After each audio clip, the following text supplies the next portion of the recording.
Welcome to our Defense Briefing Show. Today we're diving into some exciting and serious international stories. First up, Britain and Australia are making a bold move with a 50-year treaty supporting the AUKUS alliance, including a massive $41 billion investment in submarine technology. This is all about strengthening their partnership and countering regional uncertainties, especially with shifting US policies.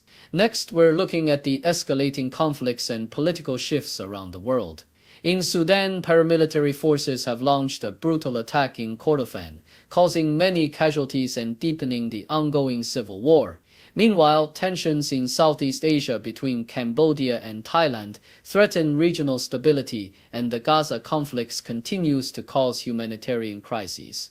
The US is also stepping up with a new AI strategy to boost innovation and counter Chinese influence. Finally, we explore Australia's unique tattoo history, from sailors marking their journeys to today's vibrant art scene. Despite challenges like gender disparities and stereotypes, tattooing has become a respected form of artistic expression across the country. That's all for today. Please continue to tune in for more detailed stories. The Sydney Morning Herald reports a groundbreaking 50-year treaty between Britain and Australia, solidifying the AUKUS Defence Pact amidst mounting pressures from the United States, particularly from President Donald Trump's administration. This massive strategic and financial commitment involves a $41 billion pledge to enhance military industries in both nations, focusing on the development of a shared submarine fleet with nuclear propulsion, which necessitates significant Australian investment in UK shipbuilding capabilities. The treaty, signed during high-level visits and joint military exercises, aims to bolster global security and create thousands of jobs, while also reinforcing the long-standing defense relationship rooted in decades-old nuclear power agreements. However, the pact faces internal skepticism within the US, notably from Pentagon officials like Elbridge Colby, who question the UK's role and the broader Indo-Pacific strategy, especially amidst concerns about China's influence and the US's fluctuating commitment under Trump's review process. Despite these doubts, the UK and Australian governments remain committed, emphasizing the treaty's importance for regional stability and economic growth, with the UK projecting potential exports worth $41 billion over 25 years and thousands of jobs created in British shipyards. The article underscores the delicate balance of international alliances, the importance of technology transfer, and the strategic significance of AUKUS in the evolving global security landscape. Foreign Policy Situation Report highlights the turbulence surrounding the AUKUS agreement amid the US Pentagon's ongoing review, led by skeptic Elbridge Colby, who fears that providing nuclear submarines to Australia could jeopardize US strategic resources, especially in a potential conflict with China. While concerns ripple through Canberra and Washington, many experts argue that reviews of major defense programs are routine and should not spell the end for the pact. Despite Trump's unpredictable foreign policy record, some analysts believe that his administration has maintained core alliances, including NATO and the Quadrilateral Security Dialogue, suggesting that the US's commitments to its partners remain resilient. The report also sheds light on regional tensions elsewhere, such as escalating border clashes between Thailand and Cambodia and stalled Gaza ceasefire negotiations, illustrating the complex web of global conflicts. Meanwhile, the White House's new AI action plan signals a strategic push to lead in artificial intelligence diplomacy, emphasizing innovation, security, and countering Chinese influence, reflecting a broader US effort to shape the future of global technology governance amid geopolitical rivalries. The coverage encapsulates the interconnectedness of military alliances, regional disputes, and technological competition shaping today's international security environment. The Associated Press reports on the escalating political repression in El Salvador, where a labor rights organization has petitioned the Supreme Court to invalidate the controversial Foreign Agents Law. This legislation, championed by President Nayib Bukele, imposes a hefty 30% tax on foreign funding and mandates registration with a government body that could wield broad powers to regulate or shut down civil society groups. Critics argue that this law is a calculated effort to silence dissent, targeting organizations that expose government corruption or document human rights abuses. The law's passage has coincided with a broader crackdown on opposition voices, forcing many activists and lawyers into exile, exemplified by the recent jailing of Ruth Lope, a prominent anti-corruption lawyer. This move signals a disturbing trend towards authoritarianism, with civil society under siege and fundamental democratic freedoms under threat.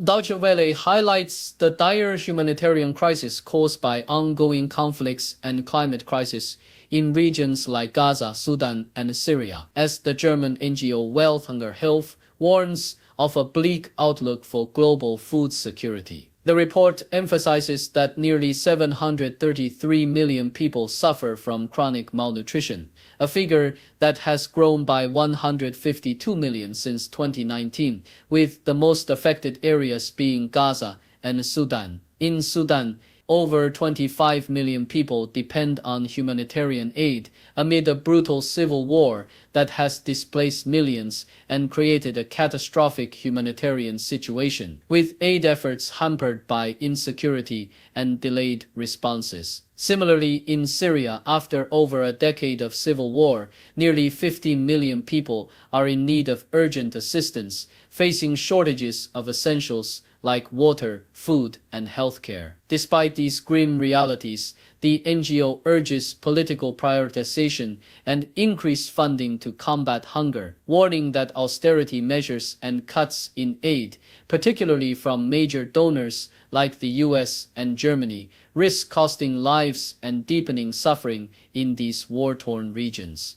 The Associated Press reports on the brutal violence inflicted by Sudan's paramilitary Rapid Support Forces (RSF), which recently carried out a deadly rampage in the Kordofan region, killing at least 32 civilians and wounding over 50. The attack targeted the village of Brima Rashid, an area already embroiled in the ongoing civil war that erupted in April 2023 between the Sudanese army and RSF fighters. This conflict has devastated the country, resulting in over 24,000 deaths, displacing millions and pushing parts of Sudan into famine. The violence has been marked by atrocities such as mass killings, ethnically motivated violence, and war crimes, especially in Darfur and Kordofan. The conflict's escalation underscores the worsening humanitarian crisis, with reports of children and pregnant women among the victims, and highlights the urgent need for a peaceful resolution amidst the unrelenting brutality that continues to threaten the stability and survival of Sudanese civilians.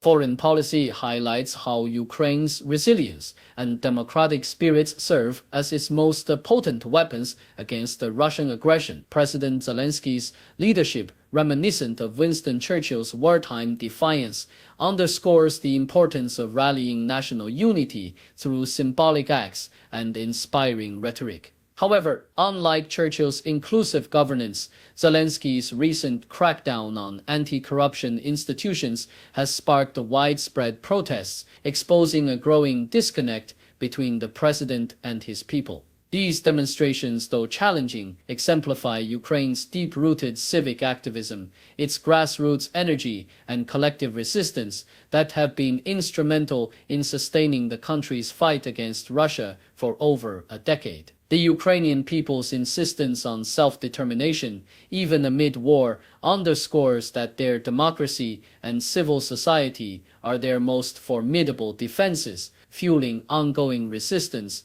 and resilience. Australian Broadcasting Corporation traces the evolution of tattoo culture in Australia, from its origins among sailors and convicts to its mainstream acceptance. Initially a symbol of maritime and military identity, tattoos in Australia reflected personal milestones, patriotism, and social status, especially during wartime when soldiers adorned themselves with emblems of loyalty and adventure. Despite early stigmas and gender stereotypes, women often cast as sideshow attractions. The industry gradually professionalized and embraced artistic expression, especially from the 1990s onward. The rise of tattoo TV shows, social media, and celebrity influence has democratized the art form, making tattoos more accessible and socially accepted across diverse demographics. Yet, the industry still grapples with remnants of its outlaw past, including associations with speaky gangs and criminal activity, prompting stricter licensing laws. Today, tattoos symbolize individuality and art, with a growing appreciation for their cultural significance and personal stories. The Australian Broadcasting Corporation also details the strategic importance of Australia's northern ports, exemplified by the recent visit of the British aircraft carrier HMS Prince of Wales to Darwin. This historic event, the first in nearly 3 decades, signifies the UK's commitment to a free and open Indo-Pacific amidst rising geopolitical tensions. The deployment of the strike force, involving multiple allied nations, demonstrates Australia's vital role in regional security and its capacity to support international military operations, including missile rearming exercises at Darwin's port. This capability, often overlooked, underscores Australia's silent but crucial contribution to collective defense, ensuring that northern bases can sustain and project power when needed. Such developments highlight Australia's strategic foresight in strengthening its defense infrastructure, reinforcing alliances, and maintaining regional stability in an era of evolving global threats.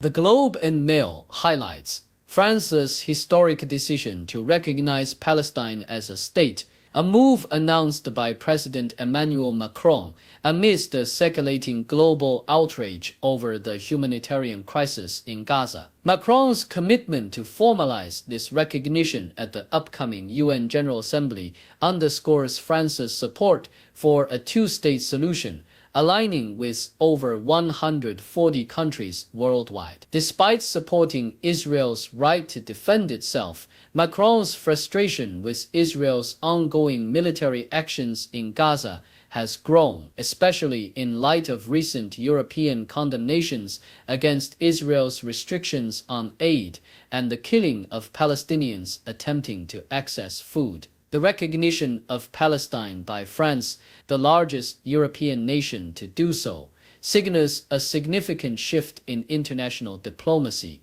emphasizing the urgency of halting the Gaza war and addressing the plight of civilians caught in the conflict, with territories like East Jerusalem and the West Bank remaining focal points of contention.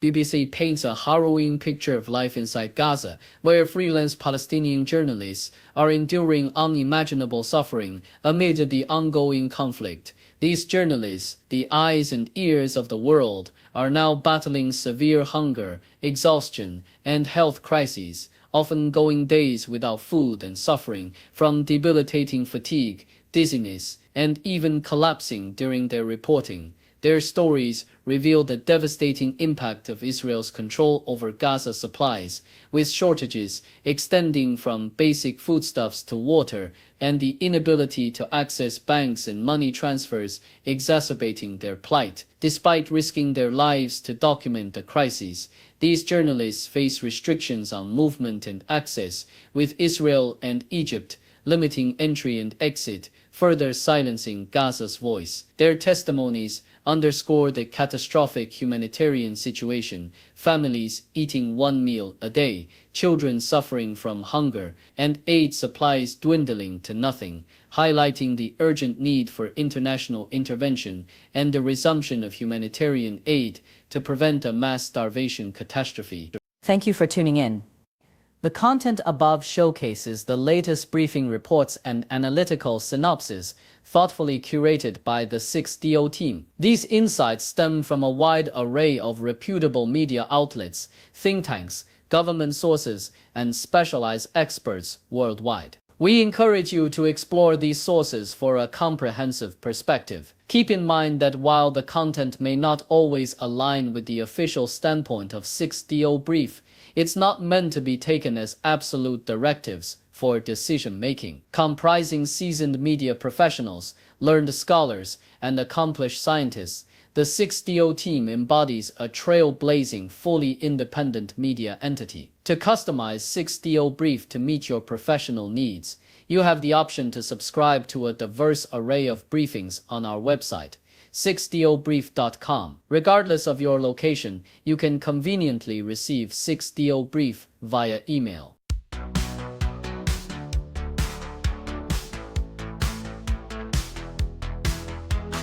Morning coffee, fresh off the press, reading headlines, feeling blessed. World keeps turning, stories unfold. Every moment news gets told. Flipping channels, clicking tabs, feeding my mind's hunger grabs. Facts and figures, images bright. News keeps rolling day and night. Headlines and headlines, can't get enough. Learning about the world, yeah, it's my stuff. Headlines and headlines, stories unfold. Knowledge is power, truth to behold. Politics, science, sports, and art. Every story plays its part. Global voices, voices near. Every headline loud and clear. Need the latest, got to know. Never stopping, always go. Scrolling, swiping, reading on. Daylight breaks in the dark. Headlines and headlines, can't get enough. Learning about the world, yeah, it's my stuff. Headlines and headlines, stories unfold. Knowledge is power, truth to behold.